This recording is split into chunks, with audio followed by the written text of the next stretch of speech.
Bueno, vamos a revisar un poco el concepto de pruebas estadísticas.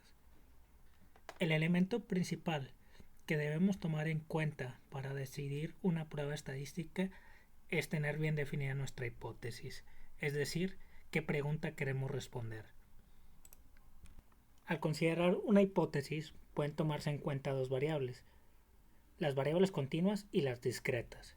Las variables continuas determinan cosas como una asociación o un riesgo, mientras que las variables continuas determinan diferencias, en este caso de medias. Esto es importante ya que a la hora de decir la prueba estadística tenemos que tomar en cuenta qué tipo de variable estamos manejando. Para las variables continuas, valorando correlación, existen dos medios, la correlación de Pearson para cuestiones paramétricas y la correlación de Spearman para cuestiones no paramétricas. Ahora, iniciando con las variables discretas, cuando tenemos un solo grupo, se utiliza la prueba chi cuadrado de bondad de ajuste, o también se puede utilizar la prueba binomial. Cuando tenemos dos grupos en una variable discreta, tenemos que evaluar si esta es pareada o independiente. Los datos pareados pueden ser los datos de una misma población antes y después, o los datos de una misma población con una prueba diagnóstica distinta. En este punto se utiliza la prueba de McNemar. Ahora, si estos grupos son independientes, se utiliza la prueba chi cuadrada de Pearson. Como notan, cuando las frecuencias de los valores esperados son menores a 5 en cada celda, idealmente debe calcularse la probabilidad con un método exacto, como la prueba exacta de Fisher.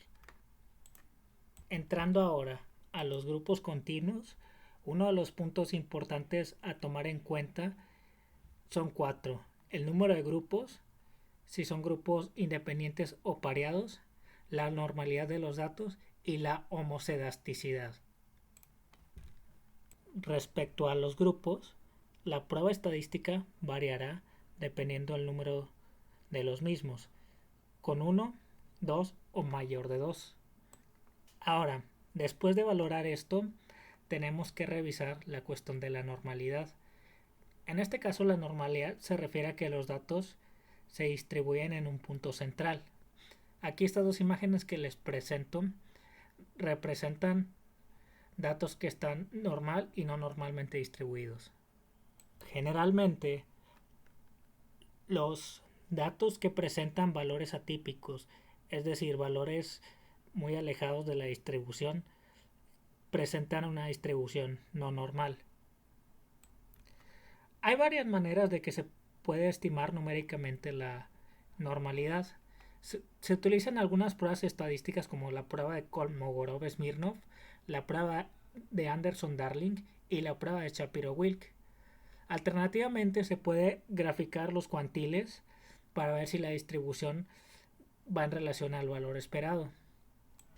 Estas pruebas, cuando obtienen un resultado con una probabilidad menor del 5%, se pierde la noción de la normalidad, lo que nos obliga a utilizar pruebas no paramétricas. Una vez que se revisa la noción de normalidad y se cumple, tenemos que tomar la decisión si tenemos un conjunto de datos pareados o independientes. Si los datos son pareados, se utiliza una prueba de Student pareada. Si los grupos son independientes, una de las cosas que se tiene que analizar primero es la varianza. Si la varianza de dos grupos es igual, se procede a la prueba de Student. Si es diferente, se procede a usar una prueba Welch asumiendo una T de Student. Cuando tenemos más de dos grupos, tenemos que decidir si los datos son pareados o no. Si son pareados o son medias repetidas, se realiza un análisis de varianza de medias repetidas. Y si es independiente, se hace un análisis de varianza. Una vez realizado el análisis de varianza y se detecta una diferencia entre los grupos, pueden evaluarse la diferencia entre grupos individuales. Por ejemplo, entre tres grupos, entre el grupo 1 y grupo 2 y grupo 3 y así sucesivamente. Esto en un análisis post-hoc utilizando la prueba de Tukey y ajustándose con comparaciones múltiples. Ahora, tomando en cuenta las pruebas no paramétricas, es decir, que no trabajan bajo una distribución normal, tenemos que decidir si los datos son pareados o independientes. Cuando tenemos datos pareados, se utiliza la prueba de Wilcoxon. Y cuando se asumen grupos independientes en pruebas no paramétricas, se utiliza la prueba de Mann-Whitney-U. Ahora, evaluando más de dos grupos en pruebas no paramétricas, si tenemos múltiples medidas o medidas repetidas, se realiza una prueba de Friedman. Y si tenemos grupos independientes, se realiza prueba de Kruskal-Wallis. Para finalizar, un punto que mencioné en las pruebas de Stone fue la homoceasticidad. Esto quiere decir la igualdad de varianzas. Tomando en cuenta la gráfica, así se comporta cuando las varianzas son iguales. Sin embargo, cuando las varianzas de los grupos llegan a diferir, se comporta de la siguiente manera. Algunas de las pruebas que se utilizan para valorar si las varianzas son iguales son la prueba de Leven y la prueba de Brown-Forsythe.